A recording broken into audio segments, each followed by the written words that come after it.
سلام، ممنون از برگزار کننده‌های این فستیوال که امروز رو اختصاص دادن به مسئله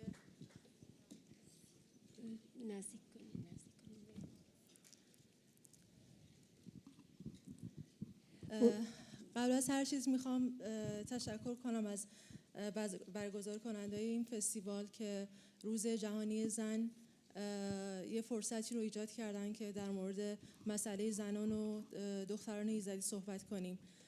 زنان و دخترانی که فقط به خاطر باورها و اعتقاداتشون مورد تهاجم بیرحمانه حکومت خودخوانده داعش قرار گرفتند.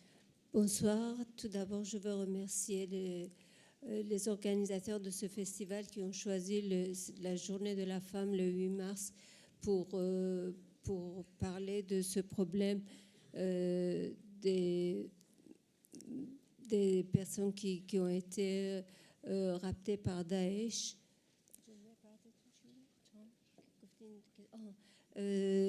Que leurs seuls qui ont été enlevés juste pour avoir une autre croyance et une autre religion. میخوام که داستانم و صحبتامو با ذکر خاطره شروع کنم. Je veux tout d'abord commencer par une histoire, par un souvenir avant de vous expliquer.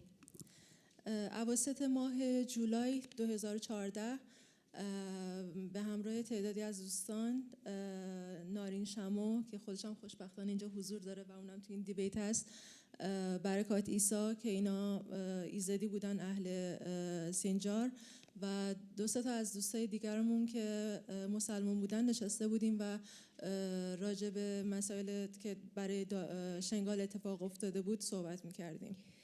C'était en juillet 2014 où on était assises avec Nareen Shammo, qui est d'ailleurs présente ce soir dans le débat. Tonight to take part in a discussion in Sinjar, and we talked a little bit about the situation.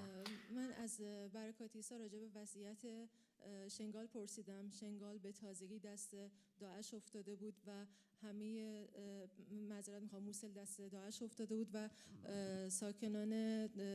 خیلی از ساکنان موصل و شهرهای اطراف همشون به شنگال پناه آورده بودن. J'ai demandé un peu I was asking for news because Mosul was occupied by ISIS and there were a great many refugees and people forced from their homes. برکات عیسی پرسیدم که اوضاع چجوریه، گفت که به خنده و شوخی گفت که اگر داعش به شنگال حمله کنه ما هیچ راهی برای فرار نداریم، هممون یا کشته میشیم یا اینکه مجبوریم به کوه پناه ببریم. So I asked to Barakaisa, I asked what can we do if there was a real attack, and lightheartedly he said, look, there's just no way out. If ISIS attacks, either we have to flee to the mountains or we'll all be killed. اگر داعش حمله کنه، اگر بخوام منو بگیرن کدوم مسلمان میاد به یک دختر ایزدی پناه بده؟ Nareen said, if ISIS does come and tries to abduct us, who's going to come and save a Yazidi girl? و یه همکار دیگه‌مون گفت که نگران نباش نارین، هیچ اتفاقی نمیفته، بعد هم اگر اتفاق افتاد نیروهای ما هستن و ازتون حمایت میکنن. And another friend said to Nadine, don't worry, nothing's going to happen to you. There are other allies and friends who will protect us. یک ماه بعد برکات عیسی از روی کوه با موبایل گزارش میداد. Just a month later,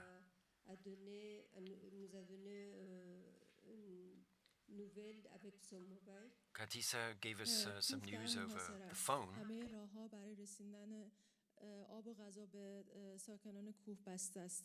La montagne est totalement encerclée. The mountains were totally surrounded, and any path to get food or water in was blocked. پیر و جوان و زن و کودک همینطور تو مسیر ریختن هستن.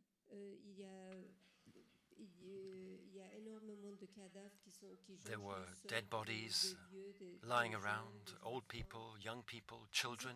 محاصره در صورتی که نمیتونست جلوی بغضشو بگیره میگفت 5 روزه از زن و بچه‌اش هیچ خبری نداره و از اون طرف خودش 2 روزه که هیچ غذایی و هیچ آبی پیدا نکرده که بخوره. 5 jours après l'encerclement, Just 5 days later, ça fait 5 jours qu'ils n'ont pas eu we were told that they hadn't eaten for 5 days, and there had been no water for the last 2 days. زیر درجه 50 درجه یکی یکی در حال مردن هستن. Les femmes et les enfants, women and sous une température children de 50 degrés, were in a 50-degree heat and dying in the mountains. و اونایی که برگ درخت پیدا نمی‌کنن زیر درخت منتظر مرگشون هستن. Les gens ne peuvent pas se nourrir. And people simply couldn't find anything to eat, and so they started to eat the leaves from the trees, and people who couldn't find any leaves were just dying under the trees.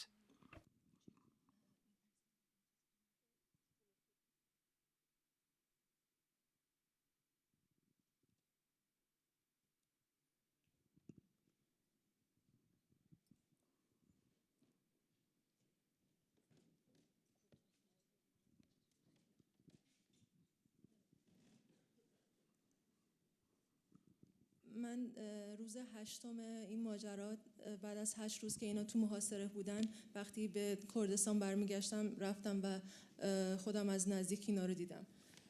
C'était le 8e jour de cet événement. After 8 days, que je suis allée moi-même pour voir I went myself to try and see what was going on. واقعا شبیه یک فیلم سینمایی بود که فقط توی تلویزیون می‌دیدیم. باورمون نمی‌شد اتفاق بیفته.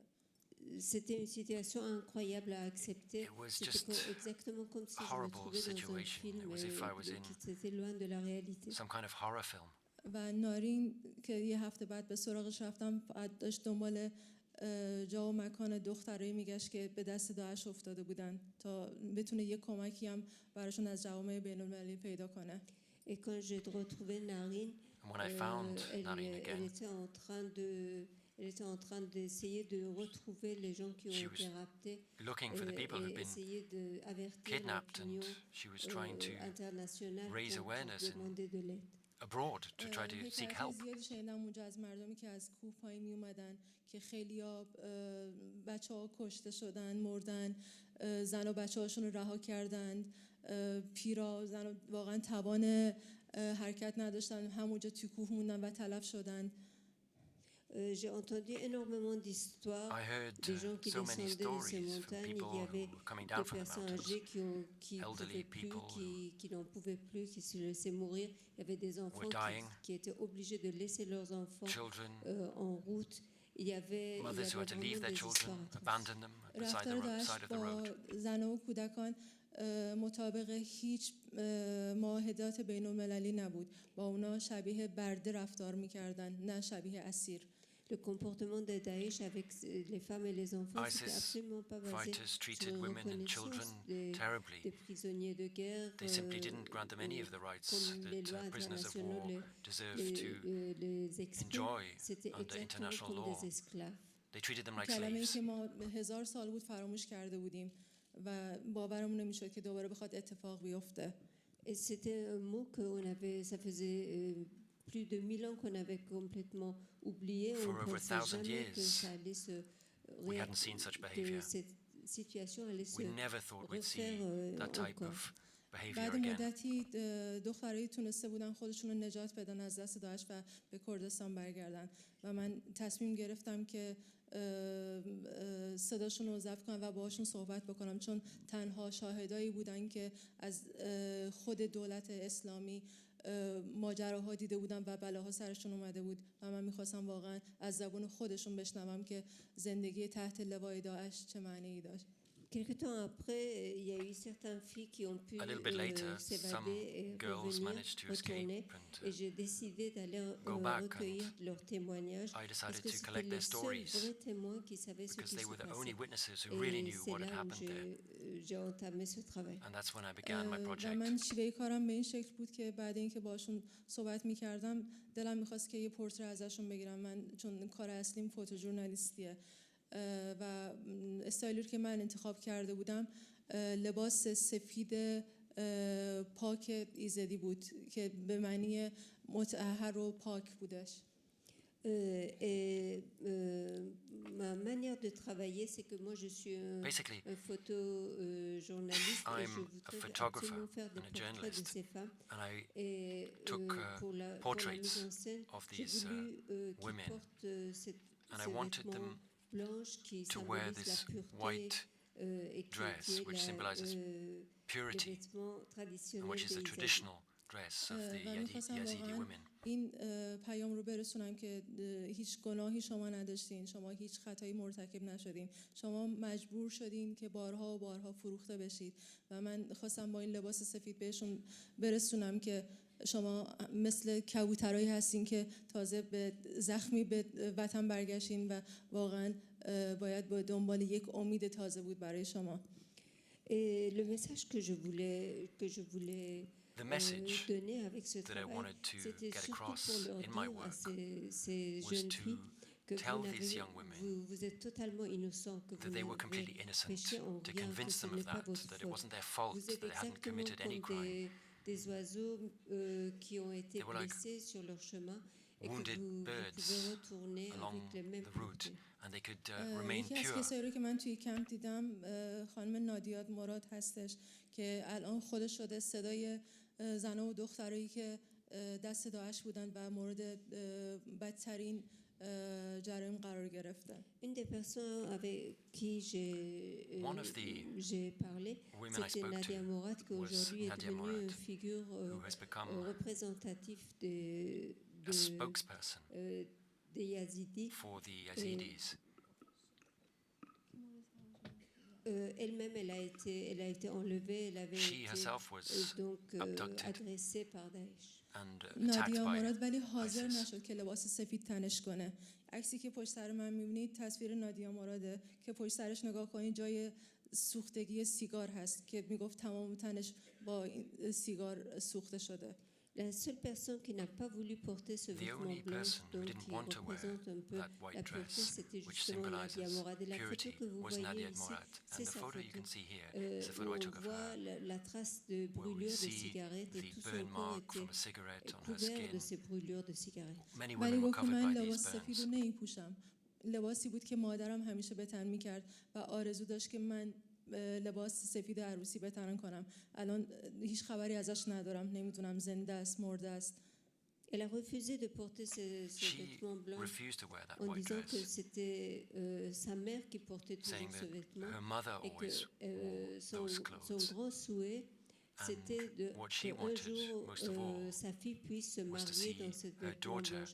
Et comme elle n'avait plus aucune nouvelle de sa mère, elle ne pouvait pas accepter de mettre ce vêtement.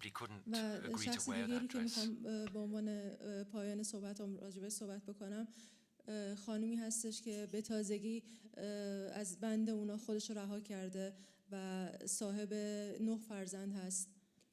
Une autre personne dont j'aimerais vous rapporter son témoignage avec qui j'ai parlé, c'est une dame qui vient de se libérer et qui a 9 enfants.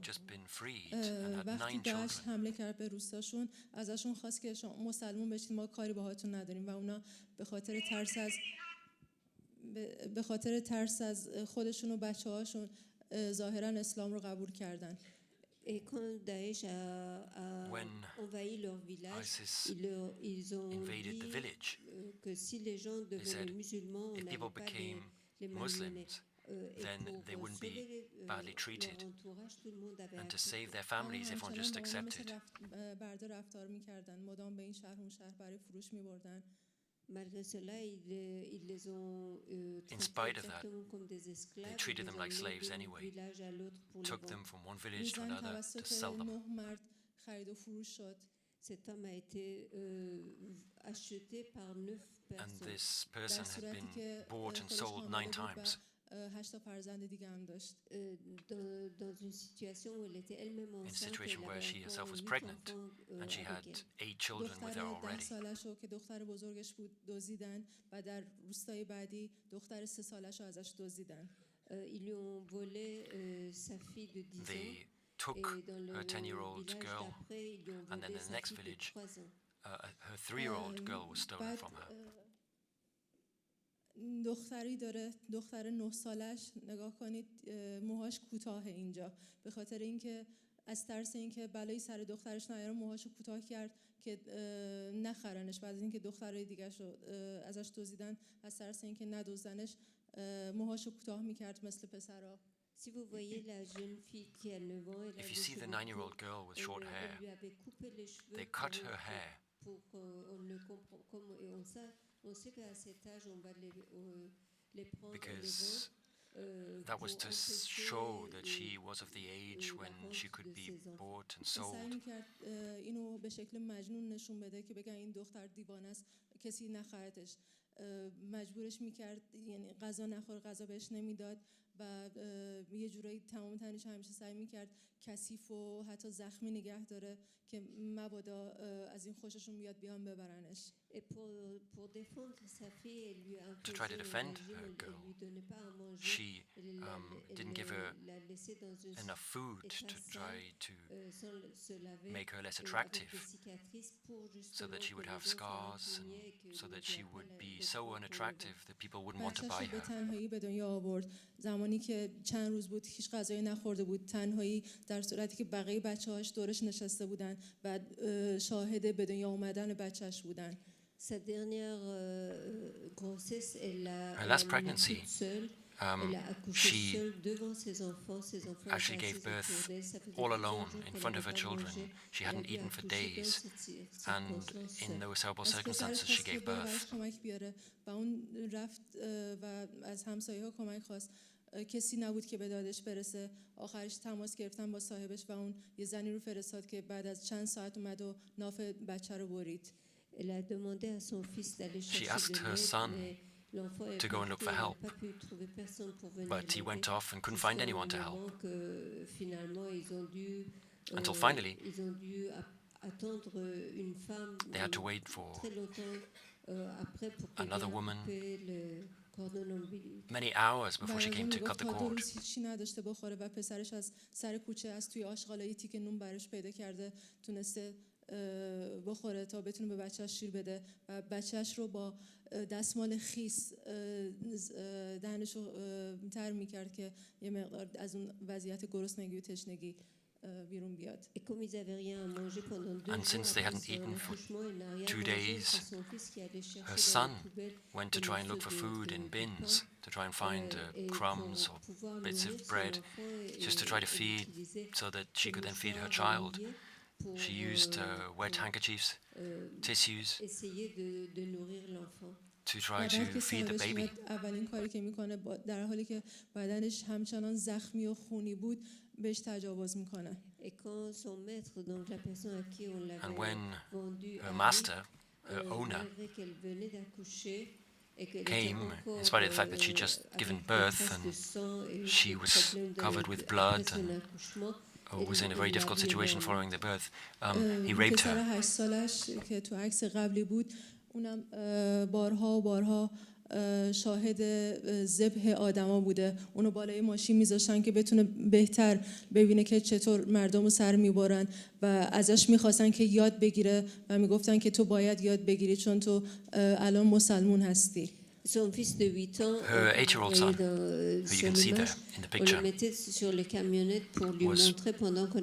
was shown on trucks while others were killed, and he was forced to watch, so that he was trained to slit throats himself. He was told that now he was a Muslim, and that this was the way he was going to have to learn to kill. به خاطر ترس زیادی که تجربه کرده اون روز که من دیدمش میتونه صحبت کنه، ولی آخرین بار که با مادرش صحبت کردم میگفت همش پیش دکتر میبریم که صداش در بیاد بتونه حرف بزنه. Ce garçon actuellement n'arrive plus à parler. He can't speak anymore. He's now completely mute. When I met him, he was still speaking, but after the trauma that he suffered from, he can no longer say anything. زینا، این خانمی که حالا اسمش هم عوض کردم، نخواستم با اسم اصلیش باشه، چیزی نیستش که در این فرصت کوتاه بشه باهاش حرف زد، در موردش صحبت کرد. Les problèmes que Zina a subis, suffered by Zina is so terrible that I simply can't tell you everything tonight. بتونه از اونجا فرار کنه و خودش رو نجات بده. Elle a eu uniquement cette chance de pouvoir s'enfuir de cette. She was lucky enough to escape this difficult situation. حدود 4000 دختر و زن ایزدی هستن که سرنوشتشون شاید خیلی بدتر از زینا باشه. Mais actuellement il y a encore à peu près environ 4000. But there are about 4,000 young women and children, Yazidis, who remain in captivity, and their situation is probably even worse than the situation she experienced. خرید و فروش هستن تو بازارهای افغانستان، تاجیکستان. Les témoignages qu'on a, c'est qu'ils sont en train d'être vendus. From what we've heard, many of these women are now sold on markets in Tajikistan and Afghanistan. ارعاب و تهدید، استفاده از زنان به عنوان سپر انسانی، شکنجه، les viols, les menaces, there are rapes, des femmes, intimidation, pour toute forme de exploitation of women for terrible things, torture. فروش بکارت دختران. Commerce avec la virginité des jeunes enfants, des jeunes The virginity of young girls is sold. The sexuality is up for sale. L'assassinat des membres de la famille. Murders of members of their family in front of other family members. تجارت و خشونت جنسی اینا تنها مواردی هستش از صدها جریمه که اینا هر روز سر مردم Cette commerce sexuel, c'est journalier. C'est ce qu'ils font sex trade avec is going on every day as we speak. به وجود اومده، الان اونا برگشتن کردستان دارن زندگی میکنن. Malgré tout ce qu'ils ont vécu. In spite of everything that they've had to suffer.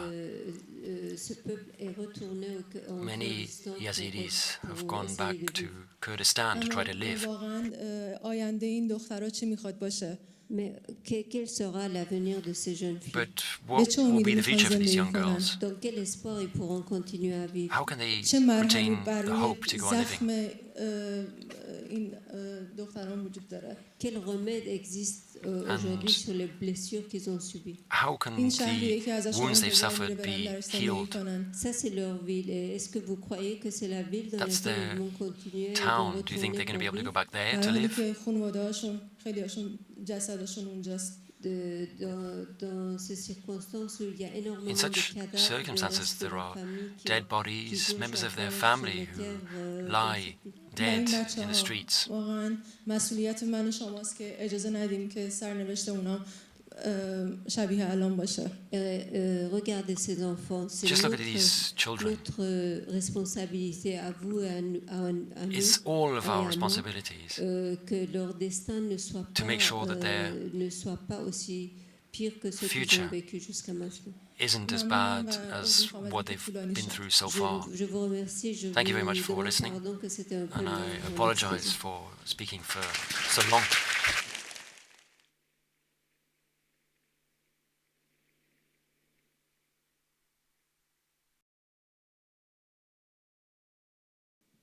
Très bien. Bonsoir. Good evening. Je m'appelle Ed Girardet. Je suis journaliste. My name is Ed Girardet. I'm a Swiss-American journalist. En fait, je vais parler plutôt anglais, mais certains, on va poser aussi des questions en français. I'll be essentially speaking in English, but some of my questions will be asked in French, so I'll swap into both languages. I think after such a powerful film that we've just seen, and also the presentation of the photographs, this is obviously a subject, even though it's the 8th of March 8th, that should not just be reduced to one day, but obviously 365 or 366 days a year, depending on the leap year. And it's also something which myself, as a journalist who's covered quite a few conflicts ranging from Afghanistan to northern Uganda to Somalia, also Nigeria, with Boko Haram, what really, I think, strikes me, and which is something we'd like to explore in the discussion this evening, is the fact that ISIS, so-called ISIS, Daesh, whatever you want to call it, has actually codified the abuse of women and girls for trafficking, for sexual, for slavery purposes. And I think that's something which is really quite horrifying and extraordinary. And to see that film, which was broadcast on Channel 4 in the UK, is really something that has brought it home. And I think it's really something we cannot ignore. So I won't speak too much, but I'd like to go straight to our panelists this evening. And we do have, I mean, I'll keep things very short, but we do have quite an extraordinary mix of individuals. And I'm going to go first to Nareen Shammo, who will speak through translation, I believe, who's a Yazidi investigative journalist. When I saw that, I thought that was really quite extraordinary, and I'm very delighted, as I'm myself, I believe very strongly in quality journalism, something which is becoming sadly forgotten. So I'm really encouraged to see that you're here, and also that you are a minority rights activist.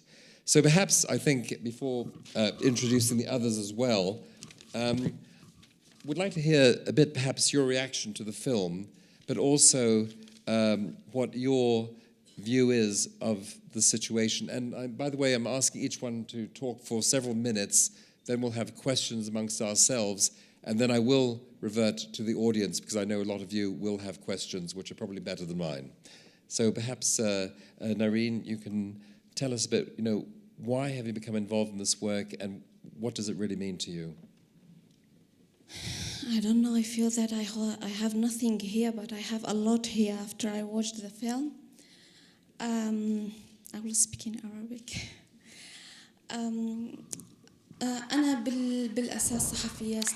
I am basically an investigative journalist.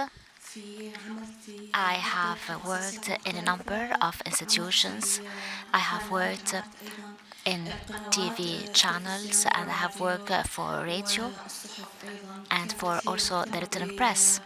My major focus was on fact-finding missions. I tried to highlight issues that people may not see in the streets, like, for instance, the example of drug users in Kurdistan, how sometimes kidneys are bought and purchased and sold between Baghdad and Erbil, and other issues like that. I focus on those issues. But after the events, I stopped being a journalist, and then I started to focus basically on the Yazidis, because first my responsibility was major as a Yazidi and as a journalist. My responsibility was to focus on those issues. Everything that you have seen in the film, I have lived it. I was in contact with the captives or the slaves, Sabaya, as called by Daesh, ISIS. I have talked to them after they escaped from ISIS. I have lived and I have seen with my own eyes whatever you have seen now in the film. What I want to say now is that what you have seen is reality. You have Yazidis, you have Christians, you have also Muslims that have known the same fate. What is unfortunate is that only Yazidi girls have been really the victims of this ferocious war. So, I mean, you said you've become now an activist because you've also lived through that. How do you explain why? I mean, you know Islam as well. Why do you think people like Daesh and ISIS treat other human beings like this? Before answering your question, I would like to mention one point. What happened on August 3rd, 2014? Seivan has mentioned a conversation she had in July 2014 when ISIS fighters have controlled Mosul. I felt really afraid. I was frightened. And I asked my colleagues, what if ISIS came to us? Would you protect me? As a girl, you are my colleagues. Would you protect me? They told me that you are pessimistic, but I was really afraid of that. But people have stayed in Sinjar. They did not leave because we had more than 12,000 of Kurdish armed forces in Sinjar. And they promised the inhabitants of Sinjar that they would protect them. But as soon as ISIS fighters arrived in Sinjar from the southern part of the city. As soon as they have arrived in the early hours of morning, Yazidis were sleeping, the Kurdish fighters have withdrawn, and this led to a major disaster. This is very unfortunate. Sorry, but I forgot your question in the first place. How do the Yazidis or yourself, how do you explain why you've been treated in this manner? This is not the first time we are being treated like that, and it's not the first time we are explaining why. We may not understand the reasons, but what happened on August 3rd, 2014, is the 72nd attempt of a genocide that have targeted Yazidis. Before August 2014, I can mention 1817. It was the same attack, but today it's different because there is media. Media are covering events and talking about what is happening. In old history, we did not mention that. When I was a child, I have heard about those stories. And Muslims have come to me as a child and told me, you have to convert to Islam. You don't have the right to remain Yazidi. They would tell me this as a child.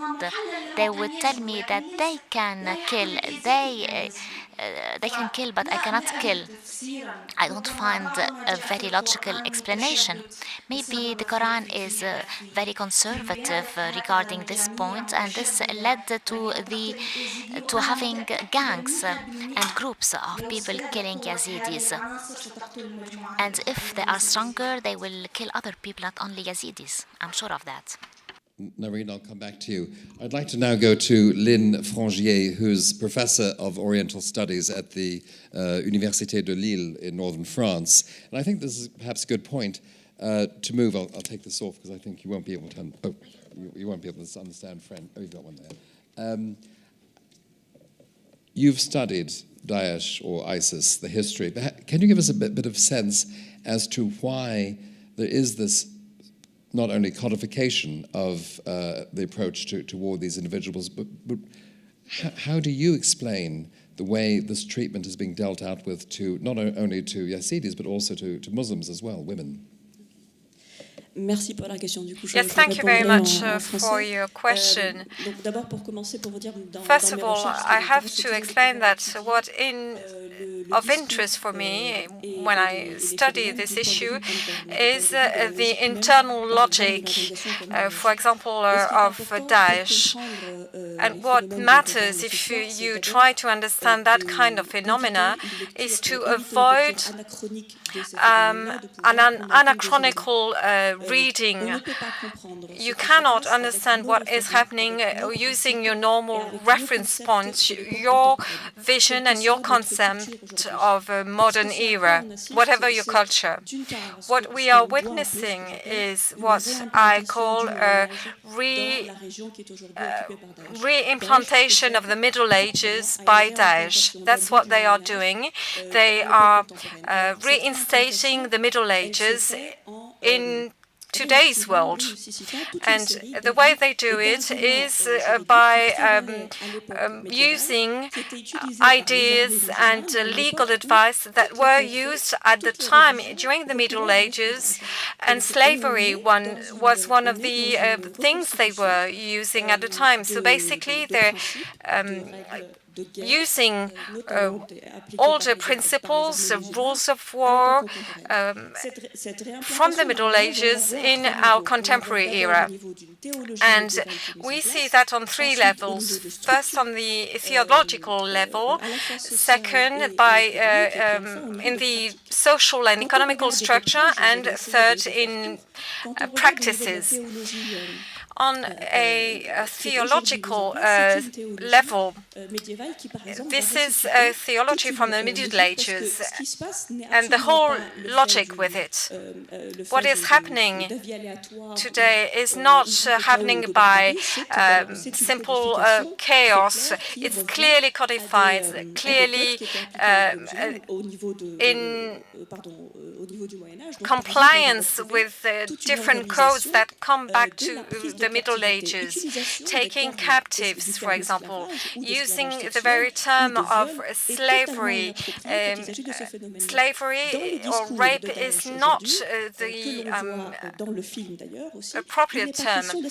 It's not an issue of slavery, it's taking captives during a war. And women are considered as sabaya. Sabaya means taking women as captives of war, and that was a practice in all armies, all religions in that time. Now, when you talk about the Yazidi community and this tragedy that happened towards the end of summer 2014, but that happened also for the Shia, for the Christian, and even for the Sunni communities. And again, the same theology applies. Let's not forget that Daesh considers as impure anyone that does not follow strictly the strictest side of Islam and the jihadist vision of Islam. So it's not Islam as such, because in the medieval era, all of the Islam wasn't applied in such a strict way. So basically what we see is that Sunni are Muslim, Shia are pagans. They don't even consider them as Muslim. The only true Muslim are Sunni. Shias are pagans, so they can be taken captives. Christians as well, Christian and Jews, but in that case, because there are no Jews left in Syria or Iraq, this is not a problem. But Daesh, again, uses a discriminatory status of enemies. Christians or Jews should either be paid for, or if they or have to be made to convert to Islam. So this is again an old medieval practice. This didn't work in Mosul for the Christians. They were given the possibility to either become protected or convert to Islam, and they chose to leave the cities. And for the first time in history, Mosul saw all of the Christian population leave the city. So, in this practice, when they take hostages, when they take slaves, they select the different categories. For example, married women cannot be taken as a slave, because you can have sexual intercourse course, before you check whether she's menstruating or whether she's pregnant. So if you look at the code they have written down, you can find that with even FAQs and in a very well-written leaflet that are distributed outside the mosque. This is all extremely codified. Plus, let's not forget that this is a state of war. This kind of thing cannot happen in a period of peace. Dans la Syrie actuelle, dans l'Irak actuel, in Syria, in Iraq, in Libya, in Nigeria. Let's not forget that Boko Haram has got the same practices. All of these places are in a state of war.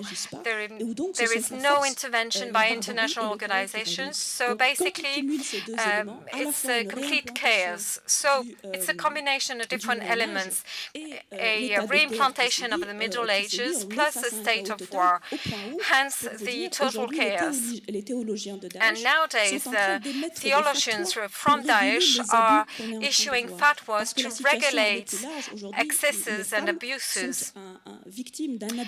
Women are victims of extreme violations, above and beyond being taken into captivity, sexual abuse. There are forced marriages, repeated rapes, and sorry to interrupt. Many Sunni Muslims say, in fact, that what Daesh is doing is not actually Islam.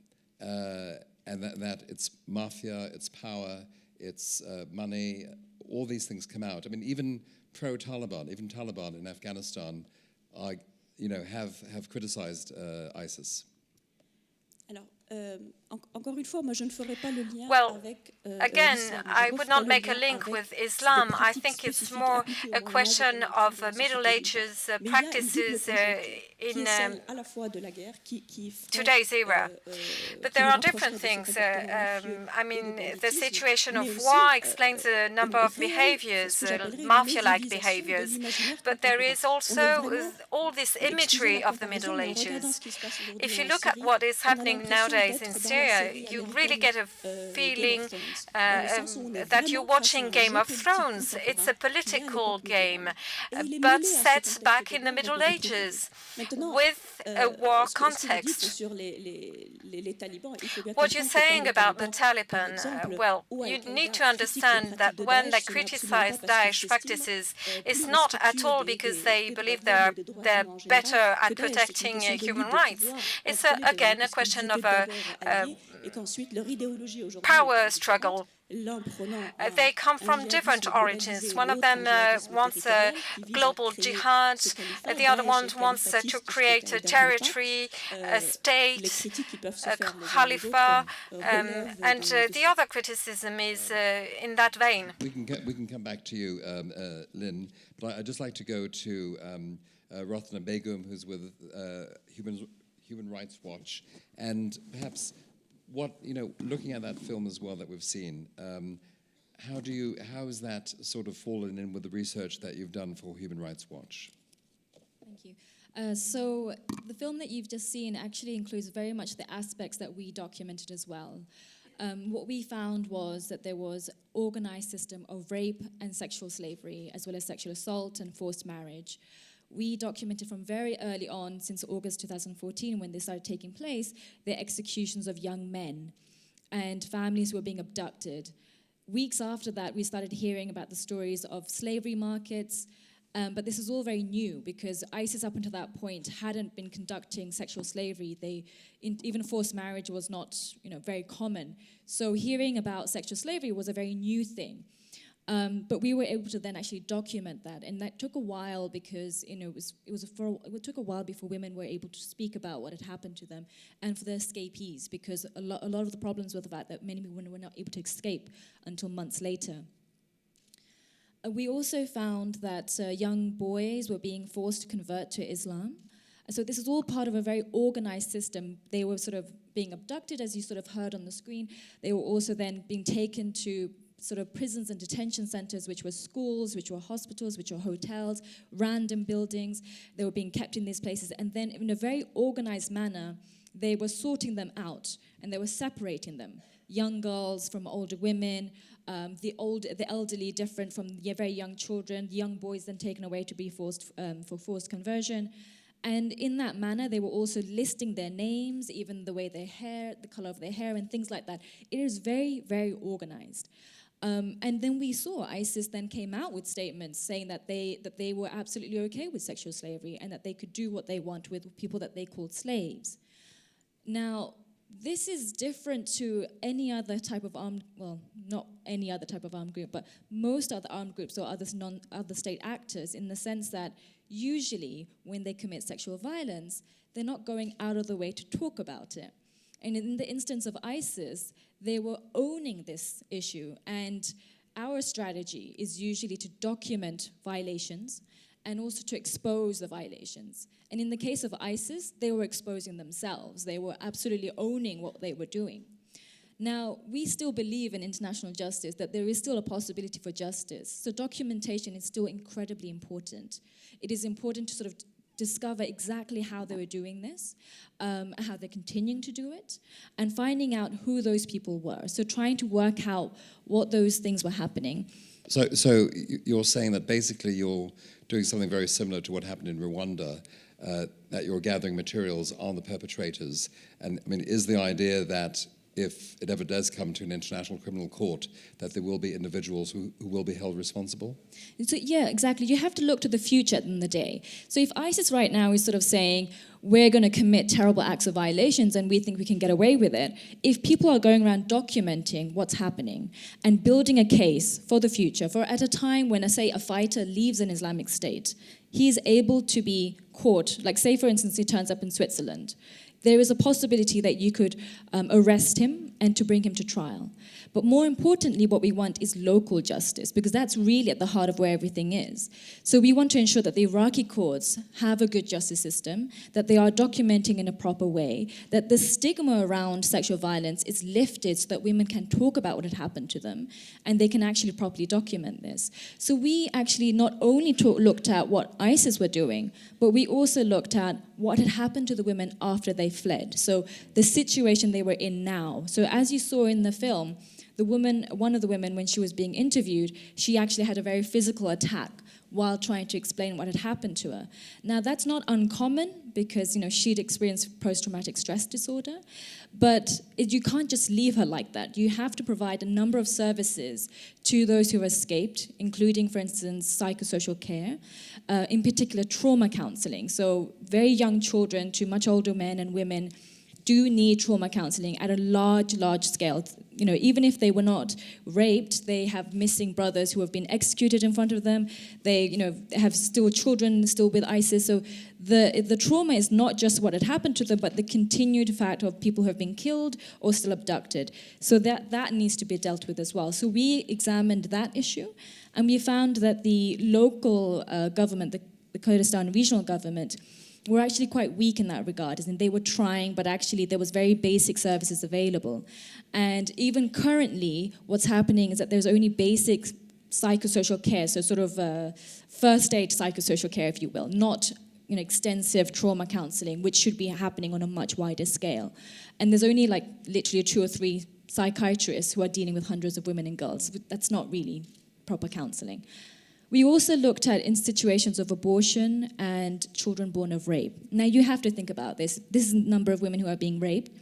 You're going to have a situation, and you have had situations, where women will end up pregnant, and you need to be able to sort that out. So in these situations, women who wanted to have an abortion needed access to legal abortion.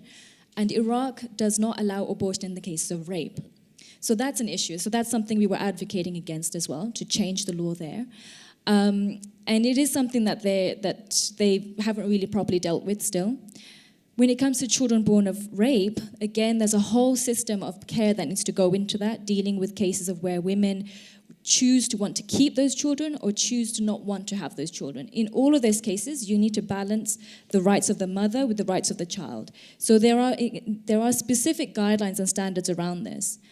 And lastly, I want to talk about the situation of stigma and reintegration. So this was very much key to the women and girls that we spoke to. Now that they've left, you want to talk about how are they going to be reintegrated into society. And the one good thing that we did see the Yazidi community do was the Yazidi religious leader, Baba Sheikh, had come out with statements saying that they would accept those who had been forced to convert or who were victims of ISIS. And that was a really good move. It was very important. Because one of the reasons why you have rape during conflict and during times of war is to divide communities and is to break up families. So if women are coming back and the families are refusing to keep them, or husbands are leaving their wives, then that community is destroyed. So what you want is a situation where the community accepts them and provides them with that support. So we saw some first steps. But one of the other issues around why you have rape being used as a weapon of war is the issue of honor. So virginity of women and girls is very much tied up with honor. And this is not just a Yazidi issue, this is an issue across the Middle East and North Africa, and parts of Asia as well, in parts of much more around the world. And it's very much interlinked with the idea that a virginity of a woman is linked to her hymen. So an intact hymen means that she's a virgin, a not so intact hymen means that she's been raped. And that issue continues to remain as a big thing, which has meant that women and girls who have returned either have felt that they want to have virginity testing in order to prove that they're virgins, so in the cases where they haven't been raped, or where they have been raped, they've even been demanding virginity tests to see whether or not their hymens are still intact.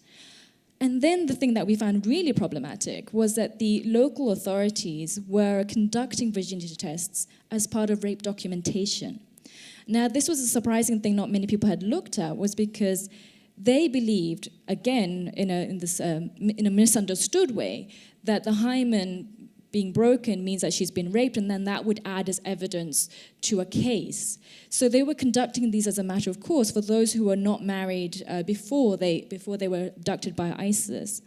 So when we spoke to the officials about this and we gave them more information, they took that away, and then they came back to us very recently saying that they did change their protocols around this and that they have understood that virginity testing doesn't actually provide for additional evidence for rape, and they've now changed the form for sexual violence survivors, for Yazidi survivors at least, and that there's one judge in the local town of Daech which will accept this form as part of rape cases. So that's a step forward, but it's still not happening region-wide, it's still not happening for all sexual survivors.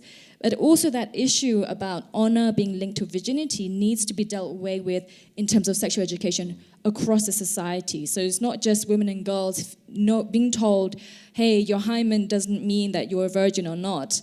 The pressure that comes to them is knowing that their future husband won't want to accept them for marriage if they believe they were raped.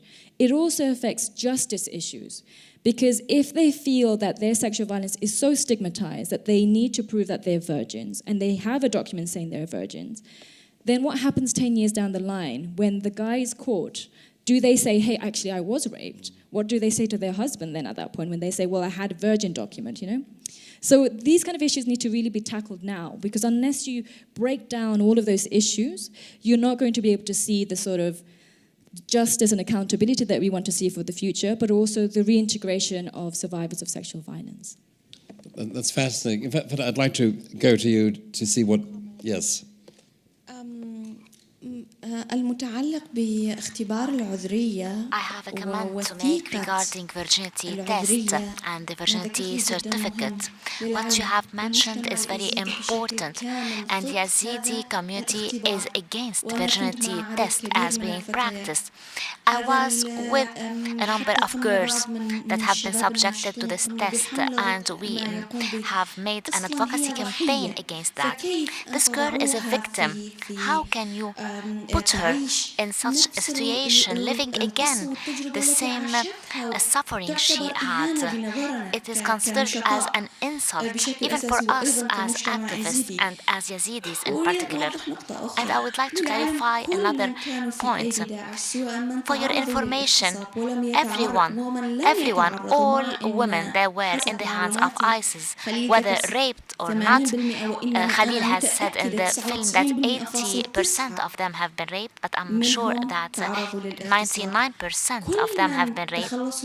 Anyway, everyone that have been in the grips of Daesh have been abused and have been subjected to other attacks, abuses, whether verbal, whether sexual, or others. You have seen also the burns of cigarettes on Nadia's shoulder. And they have accepted their fate. Now they are happy when one Yazidi girl has escaped. And I have lived an experience that I will not forget.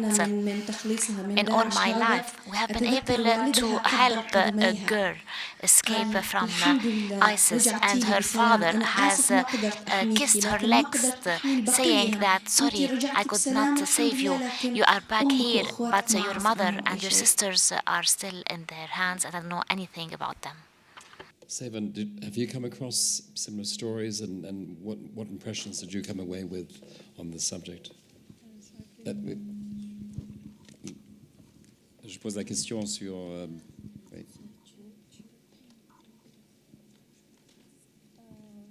As I told you, that one of the saddest stories that I heard was this one.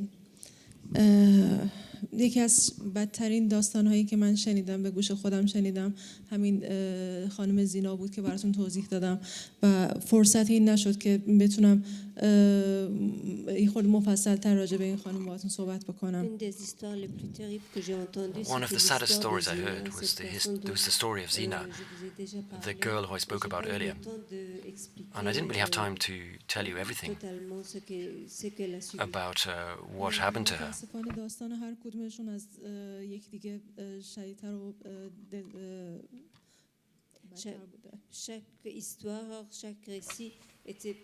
Every story I heard was worse than the previous one. دختری رو دیدم که اون حامله شده بود، باردار شده بود دست داعش و وقتی تونست فرار کنه 8 ماه بود که باردار بود، ولی توی ترکیه به هر حال بچه رو ازش گرفته بودن، بعد تونسته بود برگرده به کردستان.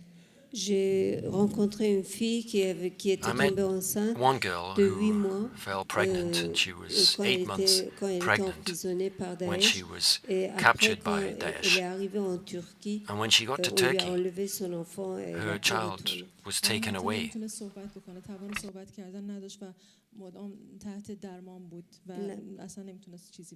Elle n'arrivait plus du tout à parler. Elle était très traumatisée. She couldn't express what had happened to her. She was traumatized. And she was going through therapy. Une autre femme qui témoignait qu'elle était constamment violée devant les yeux de ses raped in front of her children regularly. صبح تا شب، شب تا صبح نمیتونه آروم و قرار داشته باشه به خاطر اینکه پسر 15 سالش دست اونا بود و اون میدید که چطور تعلیمش میدادن برای ذبح بقیه، ذبح مردمان. Une autre personne qui avait été libérée, qui s'était enfuie, elle disait je me sens peut-être à l'abri, mais qui ne pouvait pas avoir être tranquille parce que son enfant, son garçon de 15 ans était resté dans la main de Daesh et on lui apprenait tous les jours de comment il faut tuer, comment il faut égorger. And he was being taught how to kill. میگفتن میومد بهش تجاوز میکرد و هر سری قبلش نماز میخوند و بعدش نماز میخوند و بهش میگفتن که تو به خاطر اینکه گناهکاری، من اگر به تجاوز بکنم تو گناهات بخشیده میشه. Une fille de 11 ans qu'on violait constamment, raped qui criait avant et après chaque viol en disant que tu es un pécheur, et c'est pour ça qu'en faisant des prières tu peux laver tes péchés. And she was told that she would need to pray. توی قرارگاهاشون هر وقت میدیدن هواپیما که داره میاد برای بمباران اونجا، بیرون میفرستادنش که به خاطر اون خانمی که اونجا هست بمباران نکنن اون منطقه رو. Ou une autre fille qui était utilisée comme bouclier humain, chaque fois qu'elle était en train, qu'il y avait la menace d'être bombardée, on l'envoyait elle pour she was sent out to be a human shield. نمیدونم اگر که می‌خواید نمونه‌های دیگه‌ای رو بشنوید. Je ne sais pas si vous voulez encore entendre. I don't know if you want to hear any more stories. I think I just would like to see perhaps, have you looked also, I mean, both of you, the context of other situations where this has happened? I mean, first of all, perhaps how in ISIS areas, obviously time is running on, certainly babies have been born. How do they treat children who are procreated out of slavery, basically? And have you looked at Liberia, where the same thing happened? Multiple rapes, Rwanda, Somalia, perhaps less so in Afghanistan, but certainly the case. So perhaps...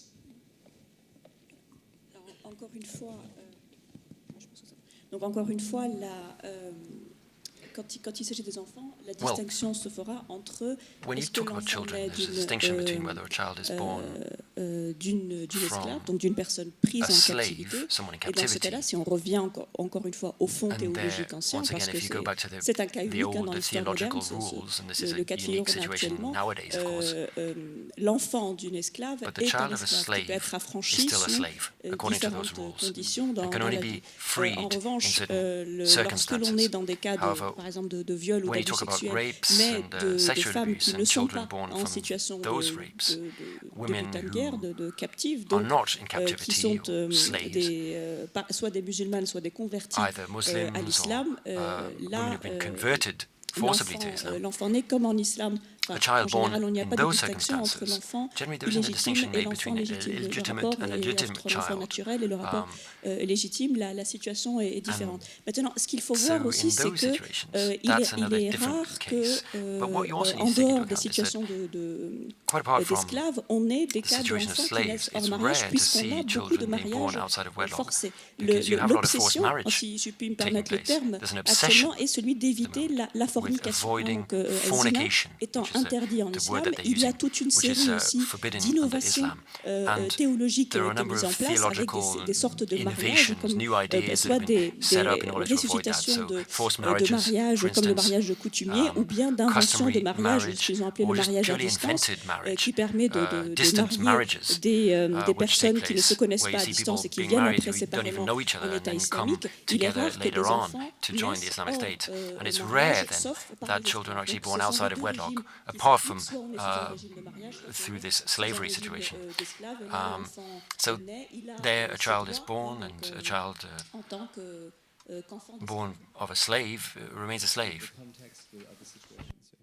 Just to go back to the Iraq situation, I wanted to carry on the forced marriage bit. It is a bit more complicated in the sense that, even though they're practicing a very medieval kind of practice, it's not happening, we're not in the medieval world, right? So each fighter is trying to deal with this very differently. So you've got a mix of forced marriages as well as sexual slavery, as well as sexual violence. So each case is quite different. And you have scenarios where fighters were forcing women to accept gold as part of the marriage. So to qualify it as a marriage, they have to give them a gift under Islamic law, the mahr. They also, for instance, were getting consent from the male guardian. And so not in all cases, again, but in some cases, for instance, one woman was telling us how the fighter wanted to marry her. So he said, call your brother, I will ask him for permission. So she calls her brother and he says, it's better for you to die than to marry him. And he argues with them on the phone to try and convince him to let him marry this woman, this Yazidi woman. So it can really vary from men who feel like they have to abide by the Islamic concept of marriage, but still forced marriage, even under Islamic law, and others who were conducting completely, utterly sexual slavery in the sense that they were buying, selling, or giving women as gifts. And then those who were committing sexual violence, where they were not buying them or selling them, but they were committing acts of sexual violence. So it did vary. In terms of children then, it also varied. I mean, we don't know how they are treating any children that have been born of rape. I know in one case of a woman who became pregnant as a result by a fighter who said to her that he wanted children. And we've heard from women who said that when ISIS had taken them, they said things like, you will convert to Islam and you will bear our children and you will be our slaves, things like that. So the bearing of children is part of their sort of narrative as well. So it's not clear as to how they will treat them. In terms of other conflict situations, we have seen children born of rape being treated quite badly. They've been ostracized. Women who have been pregnant as a result of rape. Their husbands have left them. Their families have done away with them. We've currently just issued a report on Kenya, looking at sexual violence from the last set of elections, so some years away. But they've had children born of rape, and they've had no support from the government, and their lives have been destroyed. So in those kind of situations, what international law requires, international standards provide for, is reparations. In a place like the DRC, the Democratic Republic of Congo, where rape was really carried out on a mass scale, it really divided up families, and that was a real issue that women talked about in terms of how families completely did away with them and how the children that they had no support.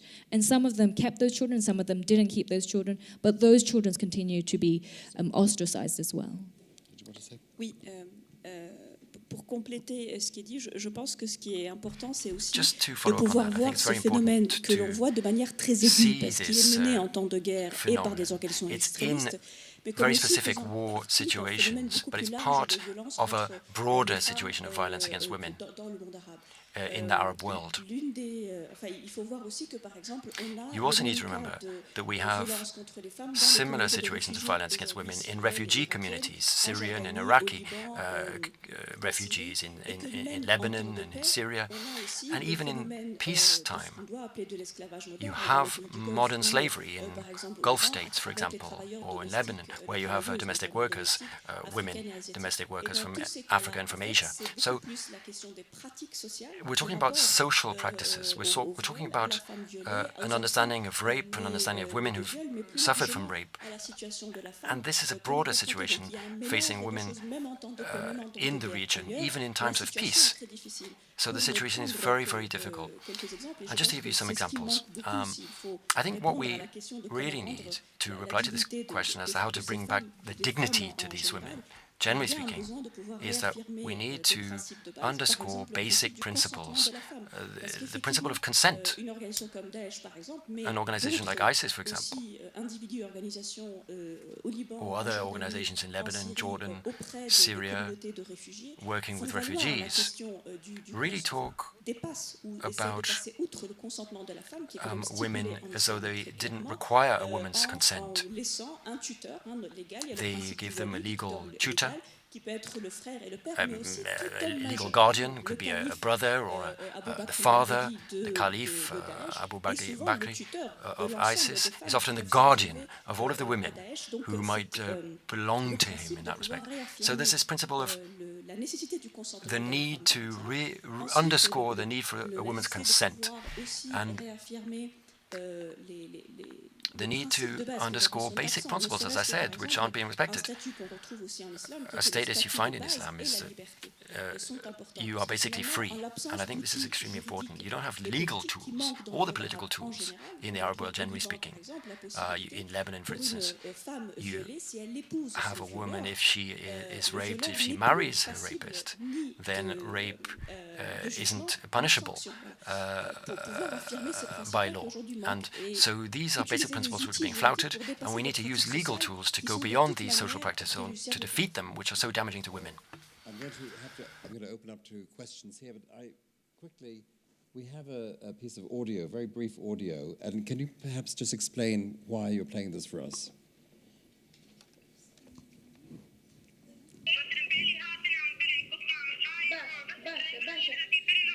باشا اقطع على تواصل مع عزيزة برحبتك مرابي عزيزة تلفونك ونقرأ عزيزة نا بجد ده ام بزار برهن الكيدر هنا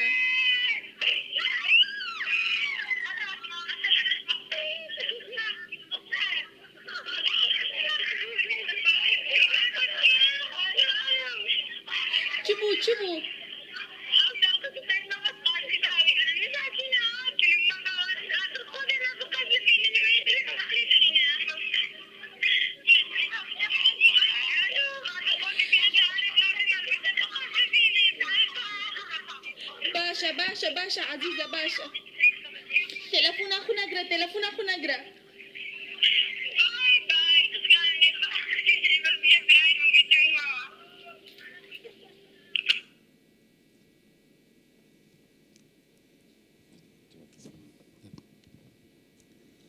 I want to ask the audience if they understand something from this call record. Did you understand something? Feel something? No. I will speak in Arabic, it's better. This audio recording was made with one of Yazidi girls abducted by ISIS. It was on August 24, 2014. It was at 5 a.m. in the morning when ISIS brought major trucks, filled them with women. There were 179 Yazidi women on those trucks.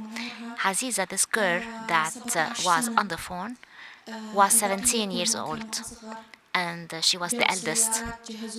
They brought them trucks, and they put them on the trucks so that they want to take them to Syria. And you heard maybe during the recording some bullets and shooting. Some girls have been able to escape. 2 of them have been injured. So this was during the recording. I don't know if you have seen in the film this girl called Kajal. She was one of those 179 girls that have been abducted. And Aziza was talking to me when the recording was made, and 2 of the girls have committed suicide. I still have in my head the shouting of those girls. I don't want to say the names. They are horrible stories. I remember also something that Aziza has said. She said in Arabic, "Kasif, kasif. Please call the authorities. I want them, to bomb us with them. We don't want to be raped by ISIS. We prefer to be bombed and killed than this fate." I think that's also, I'm going to open up now, I think that's also what's extraordinary is the fact that there is communication by mobile phones, text messaging between the different sides, and also the recording of things. I mean, that's a sort of a new thing which we haven't really seen in other conflicts elsewhere, particularly what you were saying. I really can't see people too well, but there's a question there on the right and one over there. So let's try, yes, the one holding up the paper, I can't really see. Merci pour tout ce que vous dites. Yes, thank you very much.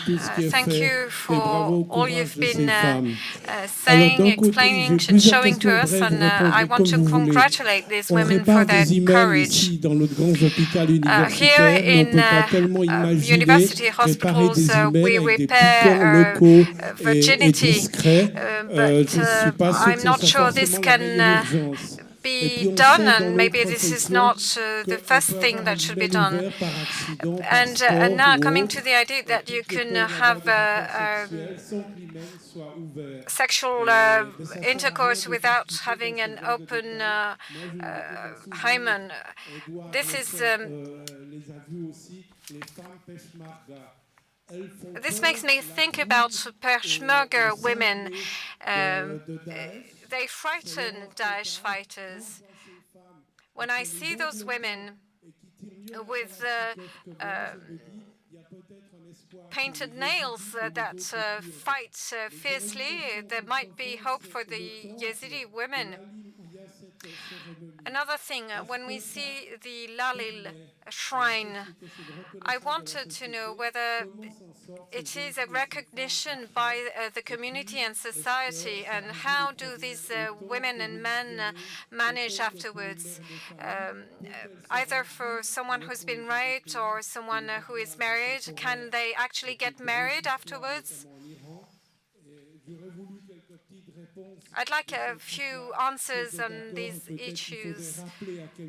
And I think it would also be useful to remind to some people that the Yazidi religion is probably 3,000 years old. It's linked to Zoroastrianism, and it's terrible that those people who have no culture whatsoever attack such an old faith and an old culture. So just just on that, what you're talking about in terms of the surgery, that's hymen reconstructions. And actually, when I was there about a year ago, and I was speaking to a doctor about the issue of virginity, he said to me that they had conducted 12 hymen reconstructions on women that they felt were so severely traumatized and who demanded that they wanted their hymens reconstructed. They did it in those cases. Now, the concern is not so much whether they're conducting hymen reconstructions. The concern is more the mental frame that they have in order to be asking for that in the first place. And also when they conduct it, whether they do so sensitively, and trying to ensure that the environment is such that they should not ever feel like that they should be having to have such operations in the first place. So that we've been told that they've stopped doing hymen reconstructions now, but we would want to be in a situation where no woman or girl is even asking for that. I think you had another point related to... It was on the temple, right, yes. The shrine. In terms of moving forward, you know, they should be able to marry again. I mean, there should be nothing there. I mean, maybe Nareen can come in. What you mentioned is very important. By the way, there is several cases of girls married, and also there is زواج جماعي. Mass weddings. يوم الثالث من أبريل القادم هناك زواج جماعي أيضا في مدينة هانوفر. مجموعة من النشاط تبرعوا بالمال لهذا الزواج الجماعي يوم الثالث من أبريل في مدينة هانوفر. والدعوة أيضا كانت مفتوحة على فيسبوك نشروها. Il y avait une question là, et derrière, je crois aussi. Peut-être on peut voir les deux en même temps. Oui, bonsoir. Yes, good evening. I was somehow surprised when you were talking about the Middle Ages and saying that it's not really a question of Islam with Daesh nowadays. I'd like to come back to the Quran. If I'm not mistaken, there are probably 200 verses about war, hatred, and even pedophilia, and that encourage such behavior. So I've got two questions. Are there any organizations that work to eliminate those elements from the Quran? And if not, why does Islam not take those verses out of the book? Well, I could say several things to answer your question. Now, when you say Islam or Christianism, let's not forget that they are different trends within a religion with different interpretations of different verses. So the way you interpret a verse can be very different. And you need to study each trend of the Islam on its own. For example, the Muslim Brothers or Takfirism or Salafism does not interpret the verses in the same ways. There are 4 legal schools in Sunni Islam, but the Shia would see things differently yet again. So you'd have to really go into the detail. Now, coming back to the verses that have a violent aspect, you can find them in the Quran, but you can also find this kind of wording in all religious texts. It's not only for the Muslim book. As you know, probably just as I do, no religion has ever taken any text out of its religious book. However, what we have seen more recently in Islam is that, of course, there are such verses, but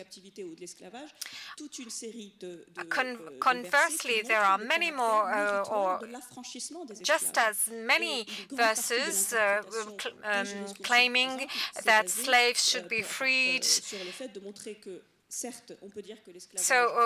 a part of the interpretation of the Quran has been used to show that maybe you can take slaves according to the Quran, but on the other hand, it is a good thing to free them. So Arab countries have gradually abolished slavery through different legal decrees between the end of the 19th century and the beginning of the 20th century. So that's what I'm saying, that we're going back to the Middle Ages, because those interpretations of those verses, the legal argument behind it, were actually eliminated since the Middle Ages and have not been used since the 13th century, at the time where the Arabic empires disappeared. You need to realize that the issue of a religious book and the interpretations being made of it and the difference with the modern history, it all has to be taken into account. And that's what we are saying, that Daesh is going back to the Middle Ages, to a strict interpretation of the Middle Ages. La dame en rouge, je crois. Monsieur en rouge, je ne vois pas. Dame. Excusez-moi. Yes, my question is the following. You have been saying that 700 women were freed. I'd like to know what is being done to help them, apart from hearing the testimony, which is very, very touching and very difficult to hear. How actually do you help them on a daily basis? Do you give them psychological support? How are they taken care of, apart from the community?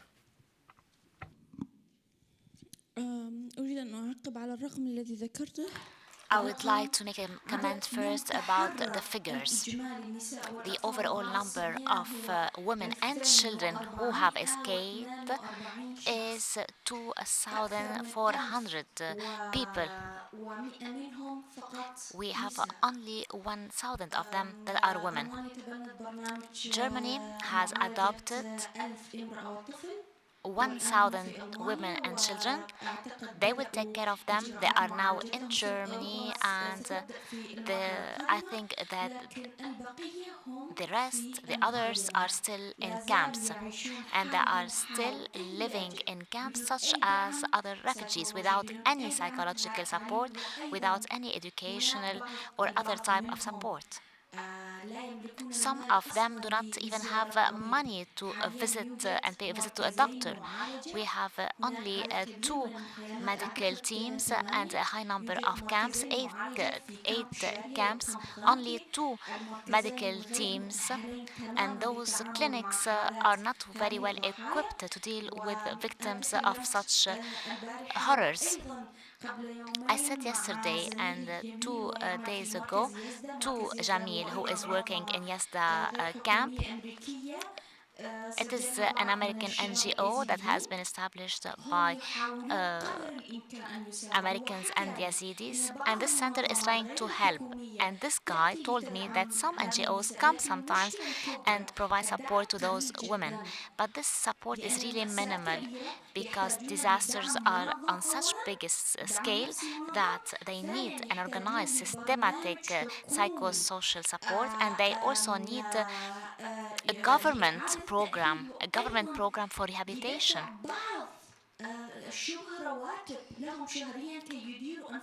They also have to take some money in order to be able to survive. Yes.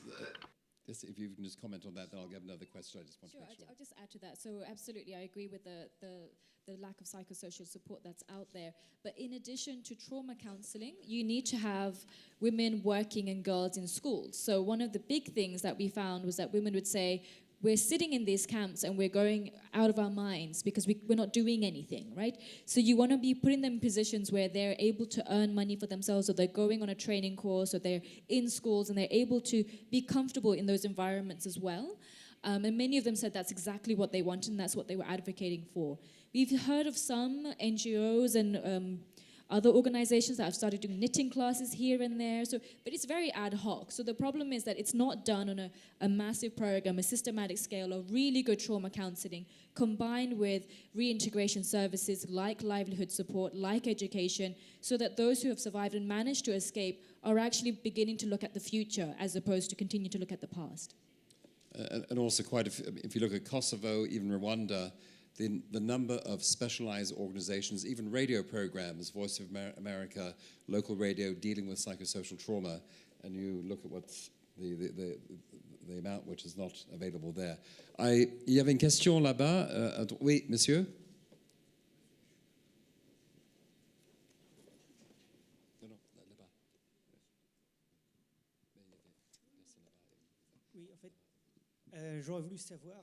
Yes, I'd like to know, when you see the way these women are treated by the Islamic State, how come there are still so many women that go and join them? Okay. Bonne question. Quelqu'un veut répondre? Yes, indeed, a very good question. La question est vaste. This is a very big question. The reasons why people go and join ISIL, and especially women, have been studied by researchers. I don't really want to go into the long explanation, but you need to understand that there is a link between what we are seeing happening in Syria and Iraq and the wider political and geopolitical context. On the one hand, there are many reasons and many motivations, but when you look at the situation of women, there have three main reasons. I'm thinking in particular of European and French women that want to join Daesh. They have personal reasons to start with. Maybe it's a love relationship or a personal relationship. I was talking earlier about the distance marriage, so people they meet on social media. Second reason would be linked to personal choices or freedoms. They want to choose the way they want to live their religion. For example, wearing the veil, the niqab. Maybe you haven't noticed in the film, but at one point they showed an ad in Arabic that showed a woman wearing the niqab, saying, "This is our freedom." The freedom that is in conformity with the Koran. So basically, it is the way we choose to wear the niqab. And then the third type of reason is usually a geopolitical reason. When they see the war in the Middle East, there is anger from the Sunni that have been victims of discrimination or different types of abuse and violence around the world, and they have a feeling that they want to go and save them, help them. Many women want to go and help orphan children in Syria or help Syrian women. Many women are victims. Some of them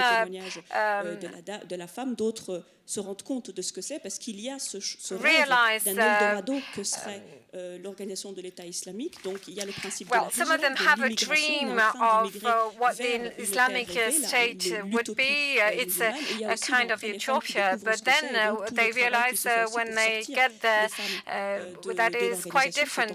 There's a whole work to help some of them go out, but that's a different issue. But you need to be very vigilant in not to believe that all women are unhappy there. Some of them are completely in agreement. Some of them are actually Islamic fighters. They not only limit themselves to taking care of their fighters and husbands. Hi, good evening. I would like to thank you all to be here tonight. My question is for Mrs. Rothna Begum. We talk about mending these women that escaped. We talk about documentation, which is very important, both of those things. And we talk about local justice. I think if some of you were yesterday on the Republic Democratic of Congo debate, you will see that it's not always that effective. I would like to know what is the international community and international justice doing about the women that are still there? Sure. So, I mean, okay, specifically to your question, we've been appealing to other governments to try and help the Kurdistan regional government to provide for services for survivors. We've also tried to get the local government, the Kurdistan regional government, to be to have the political will to organize and coordinate and to do this properly. And there are very specific things that are, at the end of the day, just Iraq-level bureaucracy or Iraq-related issues or Kurdistan-related issues. So when we're talking about the justice system, there's not very much you can say for the other governments to help them with. They have to have the political will to change that system. But at the same time, we have been appealing to others to provide them with the training, with the support, with the funding at the end of the day for the kind of psychosocial services we want to see in place. We have seen a little bit with Germany in particular, who've now implemented this program for the past year, to take some of the women and girls to Germany to provide them with some services. Unfortunately, that program has closed, which means that all new escapees since it's been closed in the last few months have not been able to join that program. So even if they are incredibly traumatized, they cannot be part of that program, and they're left with whatever basic support exists in the local region. And that is not enough. So we're still appealing for that to really be stepped up. I think that's about it. Yeah, we could talk more. J'ai mon collègue devant. Oh, ce n'est pas comme collègue que m'est venue la question. Nous avons parlé maintenant de 21h à bientôt 23h de ce qui se passe dans la tête de Daesh. Et ça, c'est hélas pas si difficile à comprendre, car comme vous l'avez très bien expliqué, c'est une logique très cohérente d'esclavagisme et de rétablissement du Moyen-Âge. Alors moi, je propose un second débat de minuit jusqu'à la fin des temps pour essayer de comprendre ce qui se passe dans notre propre temps. Parce que c'est là qu'il commence à y avoir un problème. Jadis, je dirais jusqu'à la fin du XXe siècle, quand il y avait des horreurs dans le monde, on pouvait se dire c'est parce que ces gens n'ont pas encore compris les merveilles de l'éducation, de la démocratie et de la technologie. Mais aujourd'hui, l'éducation produit des frustrés qui partent au djihad, la démocratie donne aux majorités les moyens de massacrer les minorités et la technologie devient le ciment de ce nouveau mouvement fasciste. Et la preuve que nous n'avons plus aucune réponse et que nous ne sommes plus, avec notre Sainte Trinité, une alternative, c'est que lorsque ce martyre des Yazidis a commencé, il y a eu quand même quelques jours de flottement où ces populations étaient sur les pays. You see suffering, but you never do anything. People aren't actually doing anything. We are fighting Islamophobia. We're fighting against the state of emergency, and we're talking about how bad the Americans are. We need a discussion. It might go on for 100 years, it might go on for 1,000 years, but we need to talk about what we are going to do to replace this empty democracy that we have. Je serai très brève, mais je vais tout à fait dans votre sens. Je pense que notre grande difficulté aujourd'hui, et ce sur quoi nous devons travailler, c'est la construction d'un contre-discours. Ce que vous dites d'un contre-discours laïque et démocratique, parce que ce que vous dites est très vrai. Aujourd'hui, quand on voit la proportion as you said, you see a lot of Europeans who go off to live in the Islamic State. You see that many of those people are women.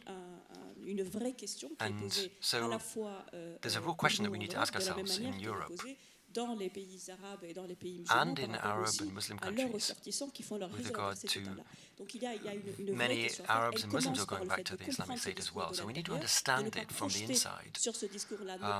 We shouldn't project our own concepts and principles onto this. That's a mistake. So we need to try and understand it. And the other problem is, of course, building this alternative discourse, as you said.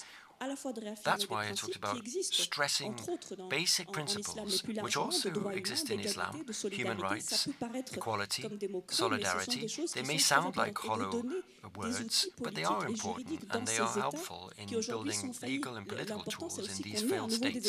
We need to have the rule of law in these places, in Syria, in Iraq. You just cannot understand what it's like to have a failed state where the rule of law simply is not respected, where you have these social practices taking precedence over the rule of law, and women are victims of all of this discrimination. So what we need to do is build that alternative discourse, which I think must be democratic and secular. Vous avez tout à fait raison. Vous avez tout à fait raison. You're absolutely right. Je dois terminer maintenant parce que c'est tard. Well, I really must conclude this discussion now. We'd just like to give each of you 30 seconds. 30 seconds if you have just want to conclude the evening. I'll start with you. Thank you. As I've been repeating throughout the day, throughout this evening, actually, we need to prioritize the aspects that we can actually work on, which is the services and redress for ISIS survivors. We also need to look at the justice framework in order to ensure that there is trust and impartiality of the rule of law is in place. And then we need to look much more regionally wide, all the kind of issues around human rights violations, women's rights violations that continue to this day, that has become the environment in which ISIS is able to do what it's doing. So looking at the fact that we have a situation where the international community steps up and really helps Yazidi survivors in Iraqi Kurdistan and other places to support them properly and to be advocating for wider respect for women's rights across the Middle East and North Africa region, so that ISIS fighters are not sort of saying, well, Islamic law is applied like this in Saudi Arabia and like this in Iran, and this is what our medieval interpretation says. So if we can make them as much of an outlier as possible, the better off we will be for women's rights. Thank you. Excellent. كلمتي هي للحاضرين. I have one word to say. One word. Up to date, we have more than 4,000 Yazidi women and children that are in the grips of Daesh, ISIS. So if you go out from this room, do not go out like that. Try to talk about it, put it on Facebook, talk to your friends. People have to remember what happened on August 3rd, 2014, and people have to know that the suffering is still on. And a lot of those who have appeared on this film dream to be liberated and to escape as well. So take this cause with you outside this room, and thank you.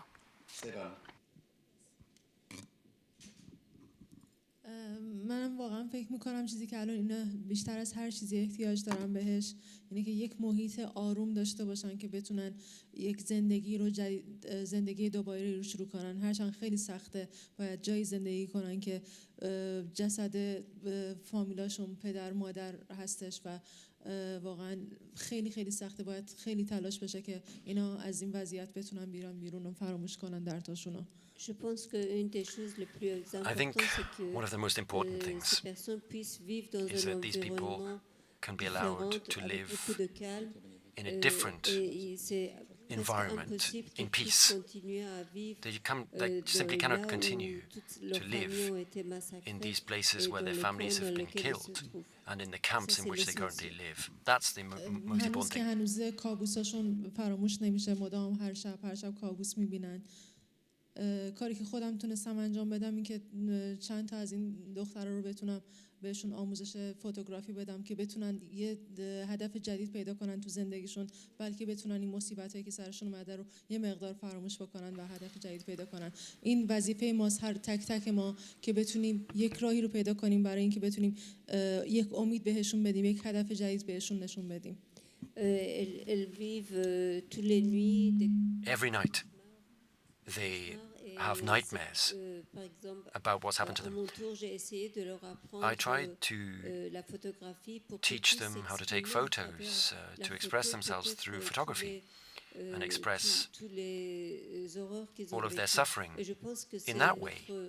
And I think we have a duty, we all have a duty to try to find even the simplest, smallest solutions to try to help them, so that they can try to forget the terrible situation they've lived through. To close, but first of all, thank you all very much for this really, I think, very powerful session, very moving. I mean, I found it, sometimes journalists get cynical, but I found this evening extremely, extremely moving. And, I would like to thank also Human Rights Watch for this continued work. I use Human Rights Watch a lot as a source of information. I wish journalists did the same sort of investigative reporting that you're doing in many ways. Also, Lynne, for your context, the historic and the sociological, just providing the context, basically, excellent, because I think we forget that very often. And I think also, the work that you're doing as well, You've achieved a great deal. You probably don't realize it now, but you will later, because you're confronted with it day by day. And I think also what you're doing photography-wise is very, very important to keep the records, to act as a witness. So I'd like to thank our panelists this evening. Ils ont vraiment fait quelque chose d'extraordinaire, et je pense que c'est pas encore terminé. And I think you've got a lot of work still to do.